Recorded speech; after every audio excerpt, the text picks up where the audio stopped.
¿Qué tal, amigos? Espero que hayáis tenido unas felices vacaciones, los que os la hayáis podido permitir, ¿vale? Los demás hemos estado ocupadísimos y no hemos tenido tiempo de tomarnos estos días de descanso que la verdad es que también los necesitamos. Bueno, seguimos un poco aclarando el caos en el que vivimos, que cada día es más complicado, pero que los tiempos, lógicamente, se aceleran, porque si no fuera así, no tendríamos salvación ninguno de nosotros. Porque esto cada vez lo complican más porque se ven perdidos. Y como se ven perdidos, pues nos van apretando y nos van adelantando estas estructuras de poder que cada vez nos asfixian mucho más, pero con el fin de tenernos cada vez más controlados. Y vamos a hablar contestando a una de las preguntas que hacemos, que nos hacéis, perdón, pensando, o sea, un comentario que nos hacéis de, se supone que está clarísimo que nosotros no somos libres. Nunca lo fuimos y mientras todo esto no sea destruido, lógicamente en este sistema de 3D nunca lo seremos. Vamos a hablar un poco de la famosa pirámide de los Illuminati, que seguro que todos habéis visto porque es también lo que se refleja en los billetes. Esa famosa pirámide la conocemos como órgano de poder. Arriba tenemos el ojo que todo lo ve, que corresponde a las 13 familias que dominan el mundo. Imaginaros, 13 familias dominan todos los órganos de poder del mundo. Increíble. A continuación, en el escalón más abajo de la pirámide, tenemos 300 subfamilias que se encargan de que todos estos planes sean ejecutados a la mayor perfección posible. Hay un tercer escalón que muy pocos conocen y que se llama la mesa redonda. Ese club exclusivo y muy poco conocido son los que realmente dan las órdenes que determinan el funcionamiento de este sistema. A continuación va el control financiero del mundo, que es el que continúa en el escalón de la pirámide, seguido el control de todos los recursos planetarios, absolutamente todo es controlado por ello. Después, el control de la población mundial, como no podía ser menos, y terminamos con el último escalón, que somos nosotros, los esclavos del sistema. Pero vamos a centrarnos en lo que utilizan como la estrella de 6 puntas, que es el derivado de esta mesa redonda. Le llaman la estrella de David, pero en realidad no se conoce bien el origen de esa estrella.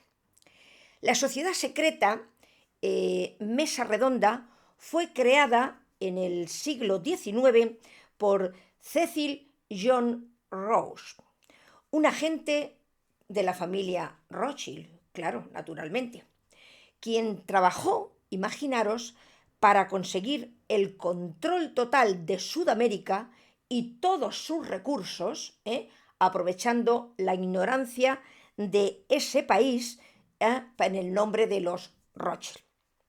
Cecil creó precisamente esta mesa redonda en colaboración con algunas figuras bastante influyentes como el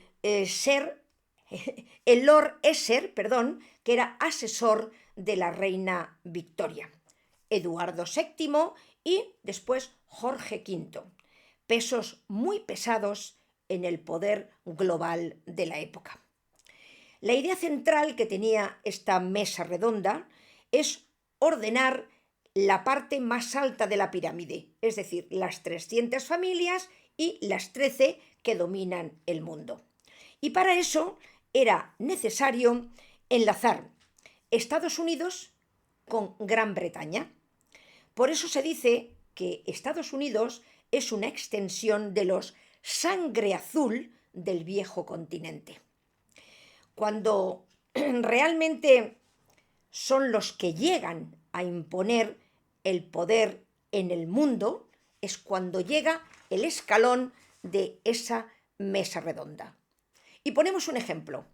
Durante la Primera Guerra Mundial, tanto los miembros de la administración estadounidense como los del gabinete británico pertenecían los dos a la misma mesa redonda. Mientras ellos se reunían para diseñar cómo iban a cambiar el mundo a partir de esa guerra, los hombres eran empujados a luchar y a matarse entre sí. Y esos mismos miembros desempeñan un papel central en la conferencia posteriormente, de paz de Versalles, moldeando el futuro global, lógicamente, siempre a su propia conveniencia. Ya sabéis, yo creo el problema y luego creo la solución y todos tan felices. La mesa redonda está en el centro de todos los tratados internacionales. En 1919, los miembros de la mesa redonda se reunieron en un hotel en París con el propósito de crear organizaciones derivadas de este núcleo, diseñadas para distribuir su control hacia todo el globo terráqueo de la forma más eficiente posible. Y el primer derivado fue el Instituto de Asuntos Internacionales. De ahí surgió el Consejo de Relaciones Exteriores, que estableció con todas las decisiones políticas estando estadounidenses que teníamos en aquel momento. Es decir, esto permitía que Gran Bretaña ejerciera un discreto poder y un discreto control sobre Estados Unidos.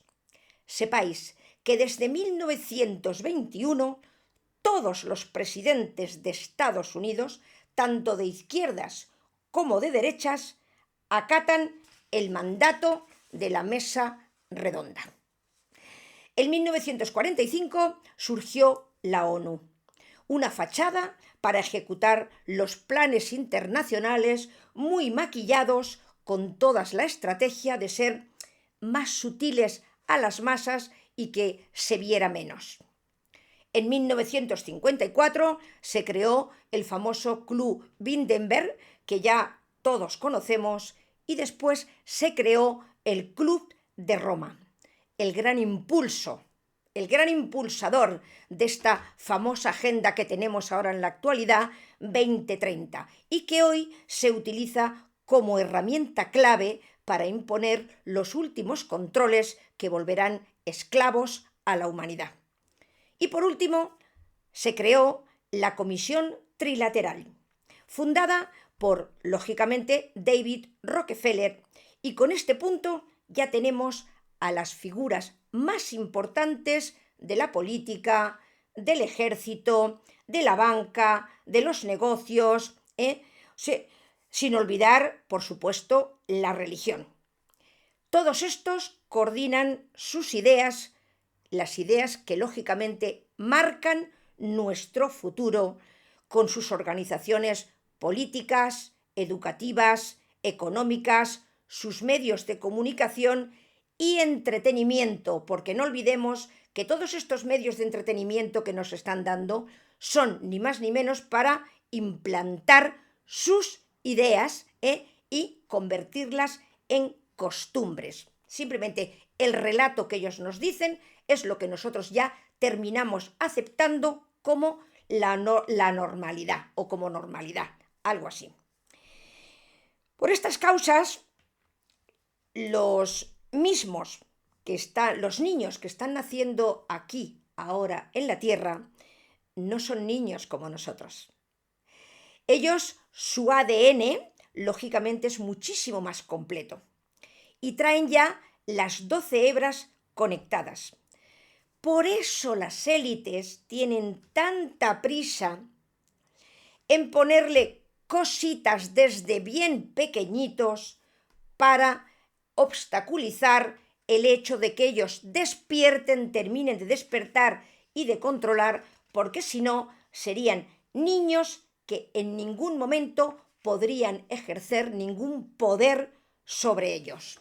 Por lo tanto, de los padres depende defender a estas criaturitas que son los que van a lidiar el futuro. Y antes de entrar ya en el tema tercer arconte, voy a responder a Gabriel. Gabriel me pide que aclare qué es realmente el ego. ¿Es bueno o es malo? Porque me dice, estoy un poco confundido. Gabriel, el verdadero problema no es el ego. Es que te identifiques con el ego. El conflicto aparece cuando el humano cree que somos esta historia, este papel que representamos aquí, que somos estos pensamientos, que somos estas acciones y que somos este rol social que interpretamos aquí. Ahí es cuando el ego deja de ser interfaz y se convierte en el único punto de vista. Y no porque sea malo, ni muchísimo menos, sino porque él precisamente está diseñado para esto, para esta tercera dimensión. El ego solamente se mueve en tercera dimensión. Pero no está para gobernarlo todo. El ego es una identidad limitada, pero necesaria, no olvidemos, necesaria. El ego permite. ¿Y qué permite? Que cometamos el error. Porque el error es totalmente imprescindible. Un sistema sin ego no puede equivocarse. Y si no te equivocas, no puedes aprender. El ego se apega, el ego se frustra, el ego se compara, el ego se defiende, se contradice. Todo eso genera una serie de fricción, y la fricción genera información, porque de todos esos sentimientos vamos aprendiendo las reacciones y después cómo vamos comportándonos con relación a ellas cuando las observamos. Por eso el ego no se destruye, se reubica simplemente. El ascender la conciencia no consiste para nada en matar el ego, sino en algo muchísimo más sutil: dejar de confundirlo con el piloto. El ego pasa de conductor copiloto a identidad y herramienta. Juez en instructor. Ahí es donde funciona mejor, porque ya no manda. Solo un ego maduro puede ser incluso elegante, cuando éste está integrado y educado. No necesita razón, ni tampoco necesita imponerse, ni compararse, ni justificar su existencia. Simplemente se vuelve emocional y silencioso. Un ego integrado se reconoce por algo muy simple: no interrumpe nunca la creación. Por eso, el camino no es despertar, es alinear. El humano no puede dejar de ser humano. Tiene que alinear simplemente capas, su cuerpo, su ego, su imaginación, y simplemente convertirlo en conciencia. Cuando eso ocurra, se acaba la guerra interna y simplemente se convierte en colaboración. Solo hay que enseñarlo a escuchar, porque un ego que escucha, aprende. Bien, y una vez que he contestado o he respondido a tu pregunta, vamos con el tercer arconte, Marte. El de la fricción, la voluntad, el fuego que despierta. El color, rojo. La nota, sol. Y el día, martes. Función arconte, impulso, acción, supervivencia y conflicto. No es violencia, es simplemente movimiento. El error humano fue glorificarlo o simplemente reprimirlo, Cuando tú reprimes tus emociones es cuando éstas interviene el Júpiter y expande. Marte no es el dios de la guerra, como se ha dicho. Esa fue la simplificación humana de algo mucho más incómodo de aceptar. Marte es el arconte de la fricción. Saturno pone límites. Júpiter expande. Marte, ¿qué es lo que hace? Introduce resistencia, no por crueldad, sino porque él, este arconte, está diseñado precisamente para eso, para ponerte esta zancadilla y esta trampa. Sin fricción no hay conciencia. Sin oposición no hay dirección. Y sin choque no hay despertar. Creo que esto lo podemos entender perfectamente. Entonces,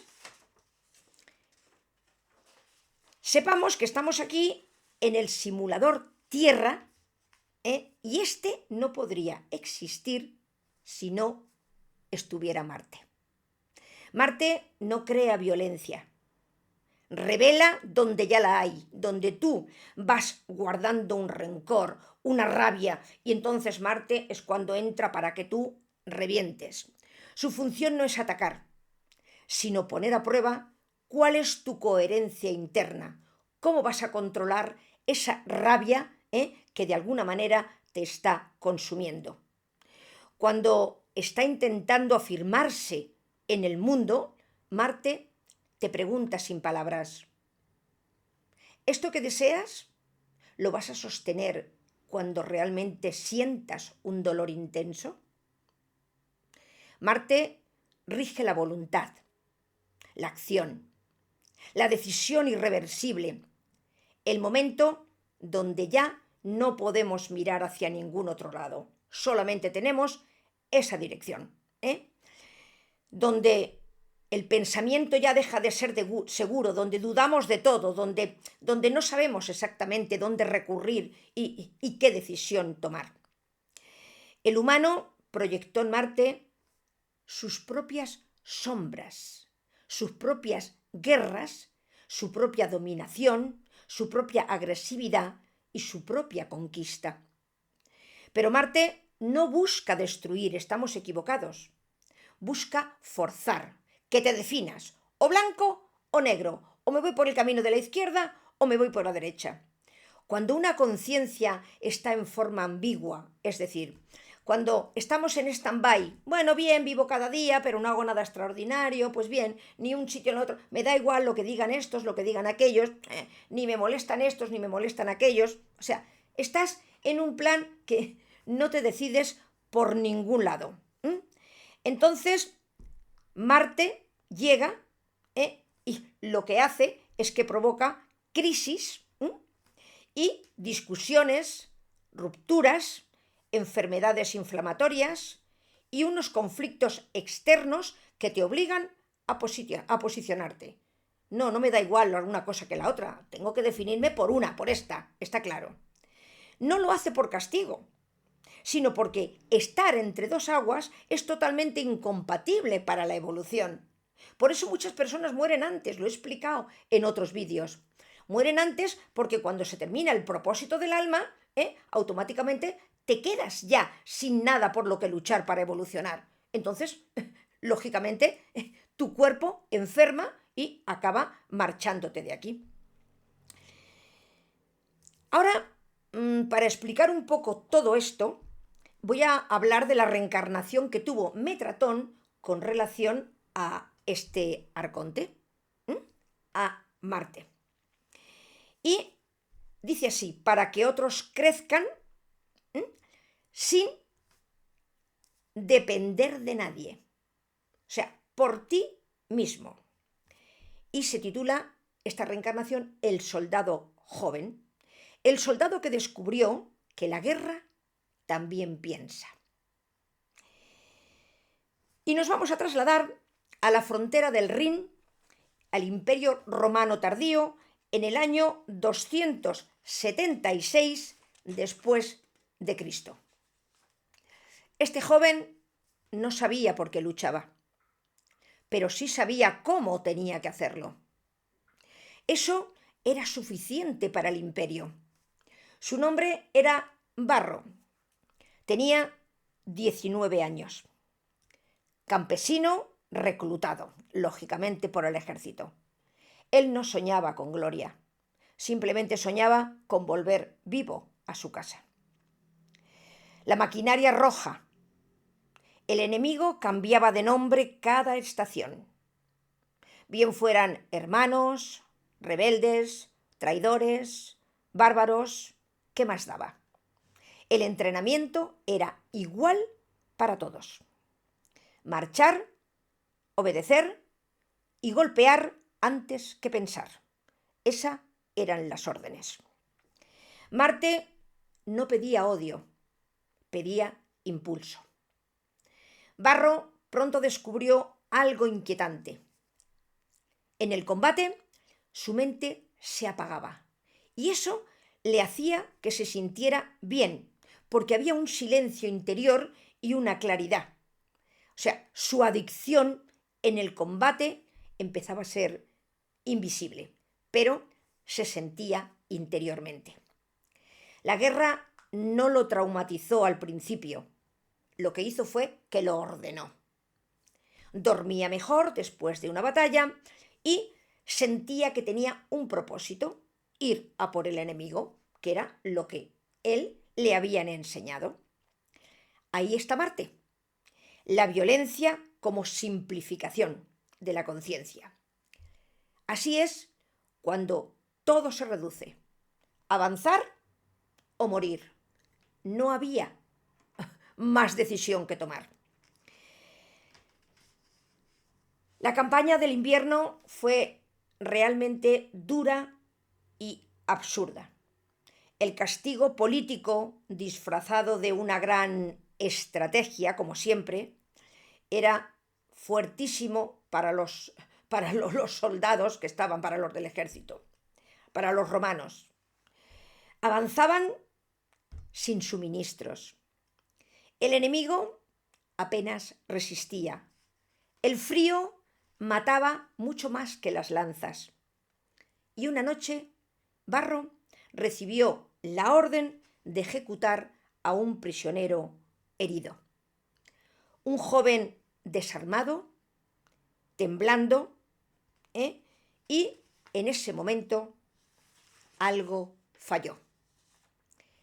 Y, lógicamente, no temblaba, no era miedo y no era culpa.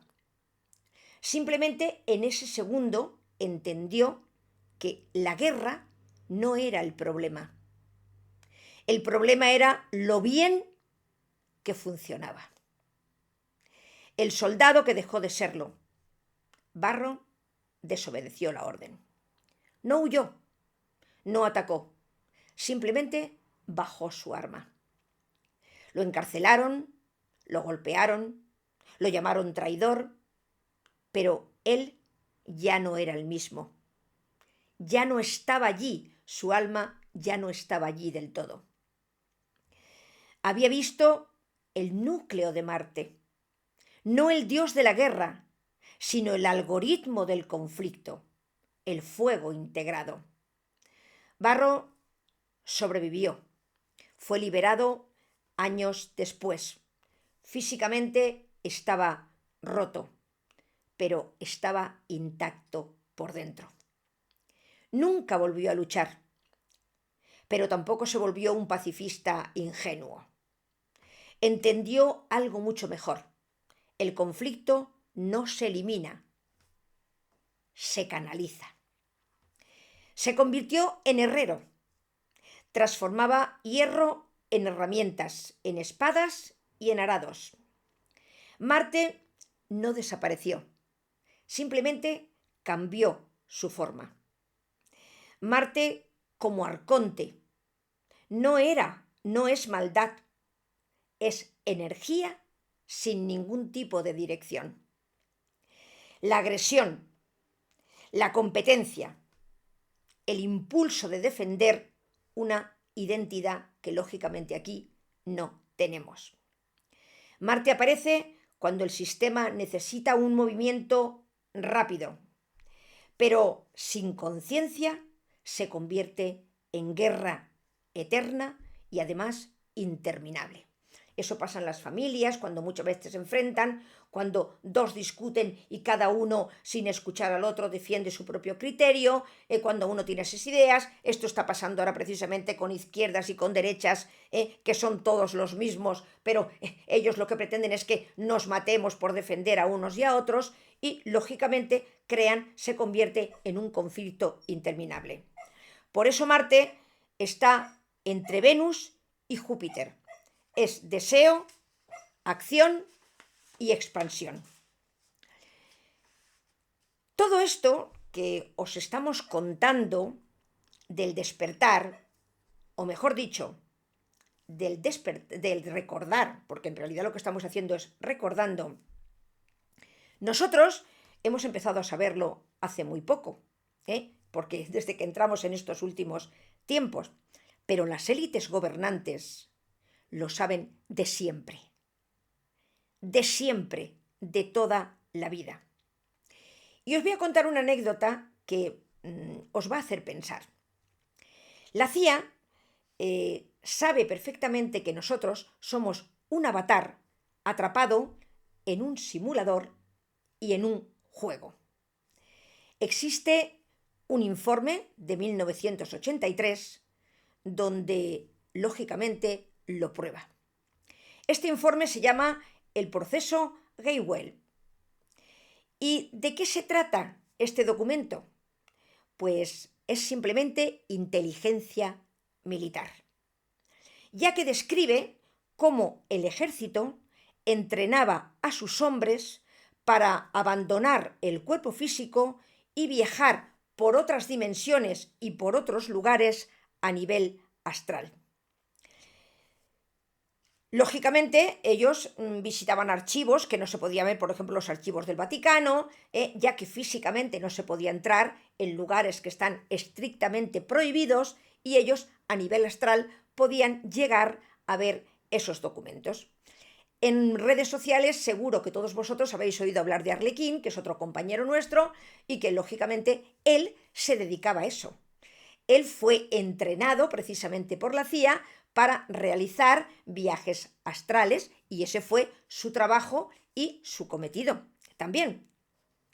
Entonces, astralmente, lógicamente, podían inspeccionar, repito, estos archivos sin que nadie sospecharan, y que lógicamente físicamente no se podía acceder. Esto no es una teoría conspirativa, es una auténtica realidad y un protocolo oficial que confirma que esta realidad que vivimos es solo un holograma energético proyectado por una conciencia superior. Pero para que esto no fuera en conocimiento de todos, porque lógicamente esto se podía propagar, destruyeron una página de ese archivo, concretamente la página 25. La arrancaron del informe original y la ocultaron durante 40 años, porque contenía la clave técnica para realizar esas salidas astrales y escapar del control del sistema. Ellos conocen las reglas, amigos, del juego. Y, lógicamente, ellos las ejecutan, las mantienen y no las imponen, mientras a nosotros nos mantienen dormidos como un cuento fantástico. Pero nosotros aquí estamos para revelaros siempre la verdad y sacar a la luz lo que nos han ocultado durante tanto y tanto tiempo. Y amigos, aquí llegamos al final del vídeo. Espero que os haya interesado y, lógicamente, como siempre, nos vemos la próxima semana. Espero que seáis muy felices, tomaros con calma todo esto que está ocurriendo, no perdáis el control, sobre todo, y, lógicamente, pensar que siempre hay una solución que se va a llevar a cabo. Hasta la próxima semana.